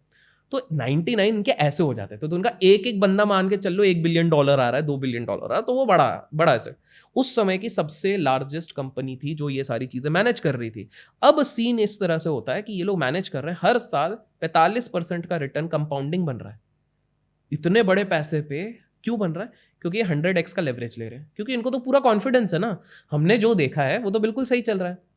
अब प्रॉब्लम ये हो जाती है, पता नहीं हर चीज रशिया से क्यों आती है, तो रूबल का डिफॉल्ट की बात आने लग जाती है, क्योंकि अगेन कुछ रशिया में कुछ ताम झाम होने लग जाता है। और इन लोगों ने जो अपनी गणित निकाली थी इनवर्स कोरिलेशन की, पहली बार सारे एसेट एक ही डायरेक्शन में चल रहे हैं। जैसे 2020 की अगर मैं बात करूं, मार्केट जब गिर रहा था, उसके बाद जब उठा तो साथ में गोल्ड भी उठ रहा था बीच में, और जब गिर रहा था तब गोल्ड भी गिर रहा था, क्रूड भी गिर रहा था, सब गिर रहा था 2020 में। सेम चीज उस समय हो गई, सारी एक साइड। इनके तो पूरे गणित हिल गए, क्योंकि 100 साल में आज तक कभी ऐसा हुआ नहीं। और ऐसे हिल गए कि महीने भर में बैंकरप्सी तक सवाल आ गया। ये दुनिया के सबसे बड़े ज्ञानी थे। तो आपको एक चीज समझनी पड़ेगी, अगर हमारे देश में अगर बात करें तो जिनके पास सबसे, ज्ञान की बात नहीं करूंगा, एजुकेशनल क्वालिफिकेशन, कम क्वालिफाइड लोगों ने सबसे ज्यादा डंका मारा हुआ है। एग्जाम्पल के तौर पे आरकेडी ने, he is just BCom second year pass out या first year pass out. VK करके एक है, नाम लोग गेस कर लेंगे, अच्छे इन्वेस्टर है, तो वो भी सिर्फ बीकॉम उन्होंने किया हुआ है। इस तरह से आप अगर हमारे पूरे उसमें देखेंगे, देश में जो आज के समय पे बहुत ज्यादा ये हैं, वो पढ़ते हैं, वो अपने नॉलेज पे ध्यान देते हैं, but they are not highly qualified. जैसे शेयर मार्केट में बड़ी दिलचस्पी आती, कोई ऐसा किस्सा हो कि मतलब 1-2 दिन में काफी करोड़ों रुपए छाप लिया हो? तो इस पे 2 किस्से बताता हूँ, एक कंट्रोवर्शियल, एक नॉर्मल। 2008 की बात है। 2008 के समय पे, अब तो सबको पता है, लेमन ब्रदर क्राइसिस आया था, मार्केट बहुत बुरी तरीके से गिरा था। एक आईटी कंपनी में बैंगलोर में काम करने वाले एक व्यक्ति ने 10,000 रुपये लगाए थे इंडियन शेयर बाजार में। उसने एक पुट ऑप्शन होता है, मार्केट जब गिरेगा तो पुट ऑप्शन लिया जाएगा, उसने ऐसे दूर के लेके रख लिए। उसको खुद को ये नहीं पता था, उसने तुक्केबाजी में लिया, उसको खुद को ये नहीं पता था कि मार्केट अब क्या खुलेगा। और पहली बार 2008 का लेमन ब्रदर क्राइसिस आया, उस समय पे हमारा जो एक्सचेंज है, सेंसेक्स निफ्टी, ये back to back lower circuit मारे, एक्सचेंज, स्टॉक नहीं, एक्सचेंज ने।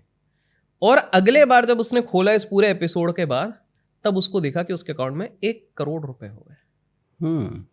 21 दिन भी नहीं लगे, पैसा डबल वबल तो छोड़ दो, 1 करोड़ रुपए।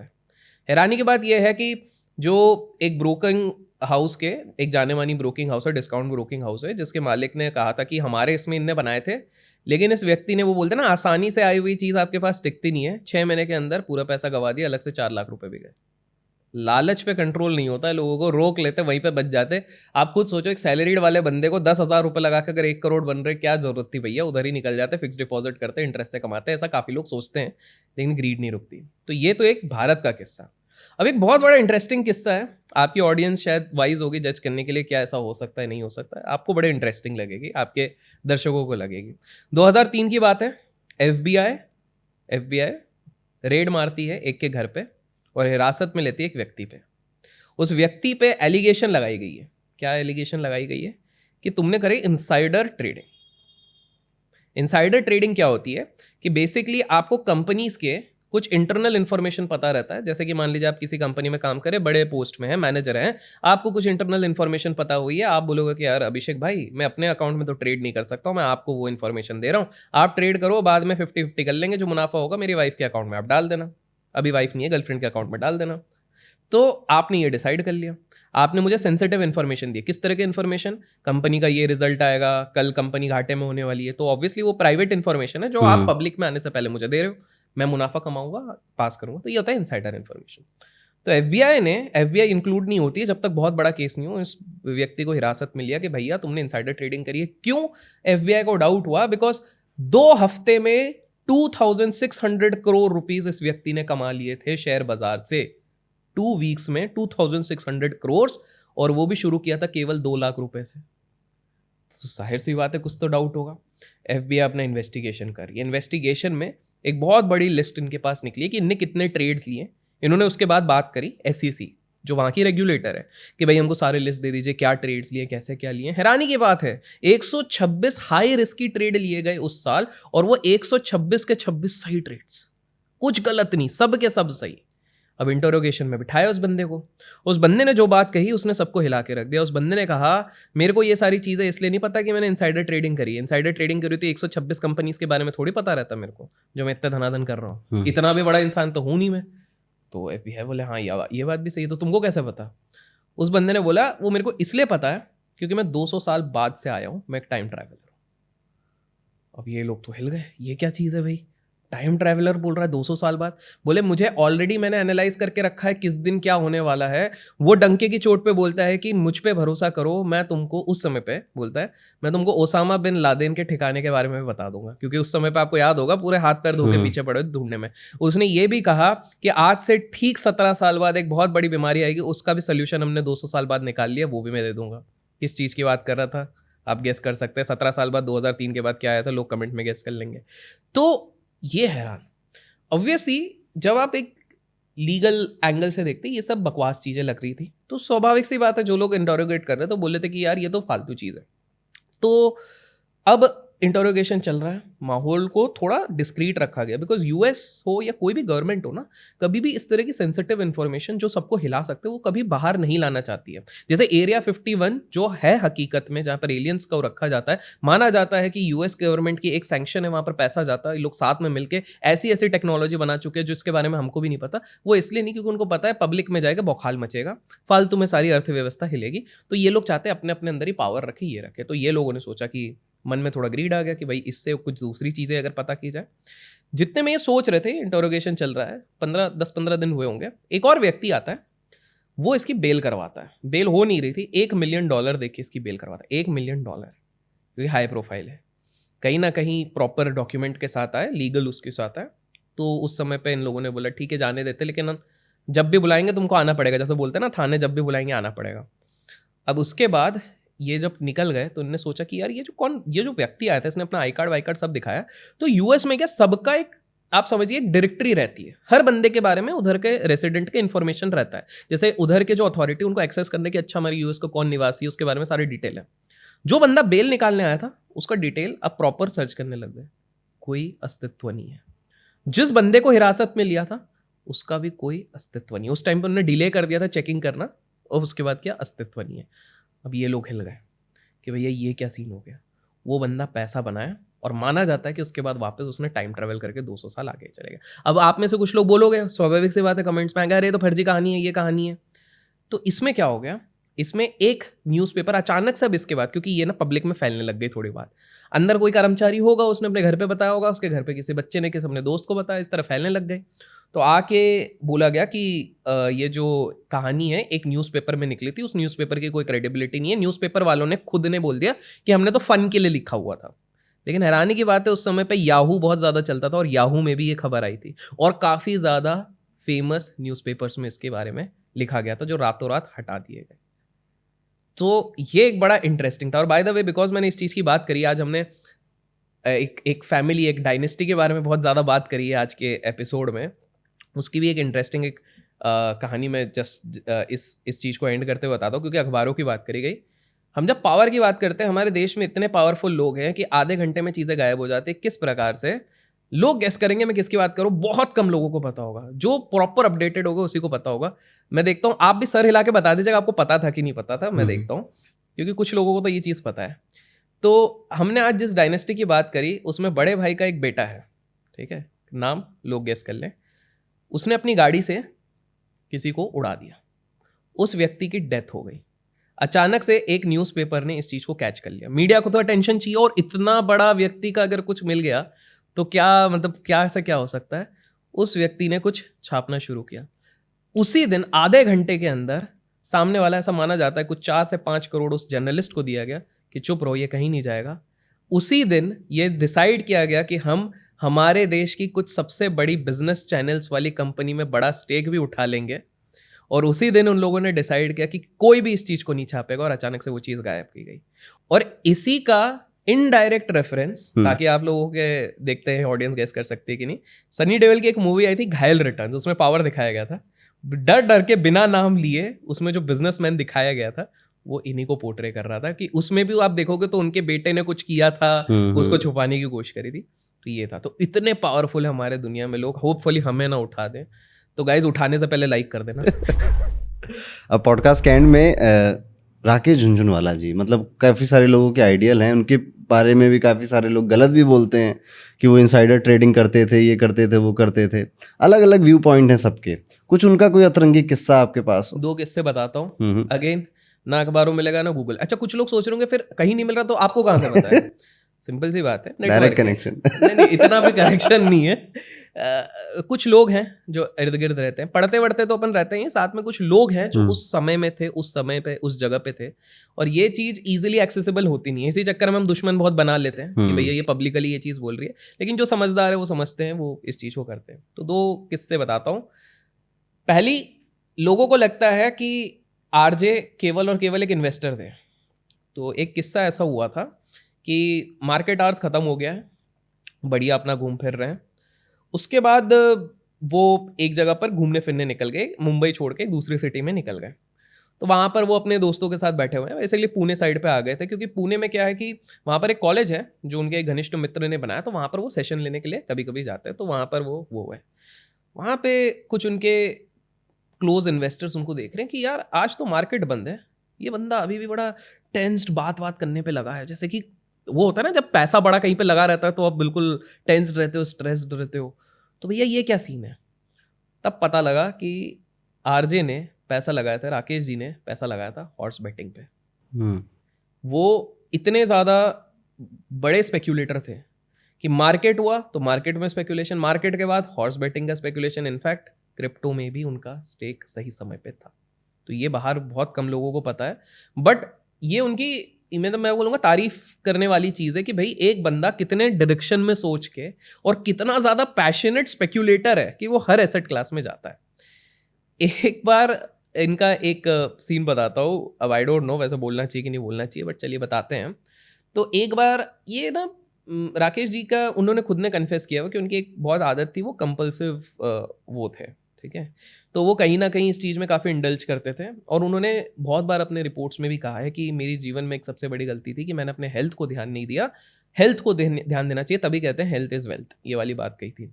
तो कभी कभार वो इतने ज़्यादा उसमें इन्फ्लुएंस में रहते थे, तो एक रात को वो कॉल लगाते हैं और वो कहते हैं सामने वाली पार्टी को रात को कि मेरा लिमिट खोल in the sense, let's say एक ब्रोकर आपके ऊपर एक लिमिट लगा के रखता है कि आप इतने का ही पैसा, इतना ही लेवरेज ले सकते हो। उसको बोला कि इस लिमिट को खोल।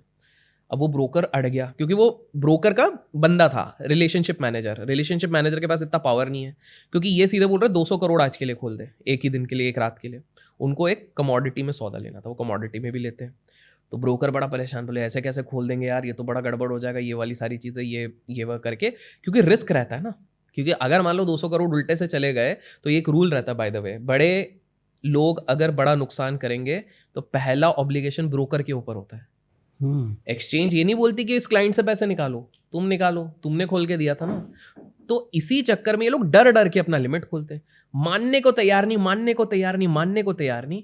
फाइनली सीधे उनने, क्योंकि वो तो इन्फ्लुएंस में थे, उठा के सीधे उनके सीईओ को, ब्रोकिंग कंपनी के सीईओ को, और तू खोल के दे रहा है कि नहीं। तो इनने सीधे बोला सर ऐसे तो नहीं खोलेंगे, आपकी जो इक्विटीज है उसके अगेंस्ट में चलो हम कोलैटरल करके फिर ये करते हैं, पर आपको ये गिरवी। बोले हाँ रख दे। उसी रात में इस इन्फ्लुएंस के चक्कर में सिर्फ 1.5-2 घंटे बचे थे कमोडिटी मार्केट को, उनने 36 करोड़ रुपए उड़ा दिए। अगले दिन नॉर्मल, बैक टू नॉर्मल। मतलब लुक एट द ऑडासिटी, उनको कोई गम भी नहीं था उस चीज का। 36 करोड़ रातों रात 2 घंटे में अगर उड़ जाए तो क्या चीज होती है। तो प्रॉब्लम क्या हो जाती है, मैं इसको थोड़ा इलैबोरेट कर रहा हूँ कि ये सब सोच का नतीजा है। आज अगर हमारा वीडियो को एक सैलरीड इंसान देखता है, तो सैलरीड इंसान को अगर कहीं से पता लगता है कि किसी बंदे ने 1 लाख रुपए का नुकसान कर दिया, 50 लाख नुकसान कर दिया, उसके लिए तो बहुत बड़ा है, क्योंकि 50 लाख तो उसने आज तक देखा नहीं है। लेकिन आप आरजे के हिसाब से सोचो, 50,000 करोड़ की उनकी नेटवर्थ थी, तो उनके लिए कोई दूसरी चीज़ नहीं थी। एंड फाइनली बिकॉज आपने एक चीज़ कही है, इनसाइडर ट्रेडिंग में इनका नाम उठा, एपटेक नाम की एक कंपनी थी जिसपे बार बार इनका नाम उठा, सेटलमेंट हो गया था, उस चीज़ से वो निकल गए। तो अब आपको एक फाइनल किस्सा बताता हूँ मैं, ये बहुत लोगों को हैरान कर देगा। 2001 की बात है, मार्केट बढ़िया चल रहा है, सब कुछ ठीक ठाक चल रहा है, सारी चीज़ें चल रही हैं। उस समय पे आरजे और इनके 2 मित्र, जो आपके लोग गेस कर लेंगे कमेंट्स में, लेट्स सी करते हैं कि नहीं, ये लोग डिसाइड करते हैं पैसा बनाना है, पैसा बनाने के लिए शॉर्ट सेल करेंगे। शॉर्ट सेल मतलब ऊपर से नीचे बेचेंगे फिर खरीदेंगे। तो ये लोग डिसाइड करते हैं कि चलो ये चीज़ की जाएगी। उस दिन हमारे देश की one of the biggest IT companies, जो सोच भी नहीं सकते, उस कंपनी के ये लोग शेयर शॉर्ट करते हैं। मार्केट बंद होने वाला है, मार्केट बंद होते ही ये कंपनी 6% गिर जाती है। याद रखिए, 50,000 करोड़ की कंपनी को 6% एक दिन में अगर कुछ ग्रुप ही गिला दे तो वो कितने पावरफुल ग्रुप होंगे। स्वाभाविक सी बात थी, बिकॉज इस आईटी कंपनी का बहुत बड़ा वेटेज इंडेक्स में था, तो इंडेक्स में भी डिप आया और ये चीज नजर में चले गई रेगुलेटर की। रेगुलेटर बोला भैया पता करना पड़ेगा ये क्या चीज हुई है। उसके बाद इन्वेस्टिगेशन पे इन्वेस्टिगेशन चला। आरजे का नाम आ चुका था, आरजे के साथ साथ उनके मित्र का भी नाम आ गया था। उनके मित्र ने फिर, बिकॉज उनके मित्र, उनके गुरुजी, जिनके बारे में हमने लास्ट पॉडकास्ट में बात करा है, वो इधर बहुत बड़े इन्फ्लुएंशियल फिगर थे, तो इनको काफ़ी सारी चीज़ें इन ऑन आउट पता थी। इन लोगों को डायरेक्शन मिला कि भाई अब सुमड़ी में चले जाओ, शॉर्ट सेलिंग बंद करो, अब तुम बनो इन्वेस्टर। तो इन्वेस्टर ये 92 से नहीं बने थे, ये इसके बाद से बने थे। फिर उसके बाद जो जिन्होंने सबसे ज़्यादा पैसा कमाया था, जो आरजे के फ्रेंड थे, तो उन्होंने कहा कि उनकी सारी कंपनीज के नाम आने लग गए थे और बोला कि भाई ये पंगा हो सकता है। तो इंटरनल इनको इन्फॉर्मेशन है, सुमड़ी में चले जाओ। तो बोले सुमड़ी में जाए तो क्या किया जाए। तो मेरा एक बचपन का सपना है कि मैं कुछ ऐसा बनाऊँ जहाँ से रोज़ लोग आएँ, दाल चावल खरीदें, ग्रोसरी खरीदें, मैगी खरीदें, जो खरीदना है खरीदें। तो विदेश होके आए थे उस समय पे, तो विदेश में एक वॉलमार्ट करके चलता है, तो बोले कुछ ज़्यादा हिंट दे दी है वैसे, बट बोले कि भाई इधर भी कुछ बनाया जाए। तो वो इसलिए उस प्लान में लग गए। लोगों को लगता है कि ये जब इतने अच्छे ट्रेडर और इन्वेस्टर थे तो इसमें क्यों लग गए। ये भी एक और रीज़न है, क्योंकि अब उनके पास स्पेयर टाइम था, इनको सुमड़ी में जाना था, अपना प्रोफेशन धीरे से खिसकाना चाहो, तो वो उसमें चले गए। आरजे को निर्देश दिया गया कि भैया तुम सुमड़ी में जाओ, तुम इन्वेस्टर बनो, वैल्यू इन्वेस्टर के पोस्टर बॉय बनो, क्योंकि हर 20 साल में एक पोस्टर बॉय चाहिए इनको। तुम अगला पोस्टर बॉय बनो। एक को काम दिया कि भैया तुम अपनी दुकान खोल लो। तीसरे व्यक्ति को काम दिया गया भाई तुम अपना ब्रोकिंग हाउस चलाओ और माहौल बना के रखो। तो ये यहाँ पर पूरा डिसाइड होके ये चीज़ नेक्सस बनाई गई। तो कहने का मेरा मतलब ये है कि हमारे देश में जितने भी इन्वेस्टर हैं वो इन्वेस्टर थे ही नहीं, वो ट्रेडर थे, स्पेक्यूलेटर थे। उनको वेशभूषा पहनाई दी गई कि आप वैल्यू इन्वेस्टर बनो। 1992 में इनने सबसे ज़्यादा पैसा बनाया, 2000-2001 में सबसे ज़्यादा पैसा बनाया, दोनों समय शॉर्ट करके पैसा बनाया। आज के समय पे भी जब तक जो भी जीवित था उनने सबसे ज़्यादा पैसा ट्रेडिंग से बनाया गया। लेकिन सिंपल सी बात थी, मार्केट में रिस्पेक्ट मिलती है इन्वेस्टर को, ट्रेडर को नहीं। ट्रेडर को जुआरी कहा जाता है।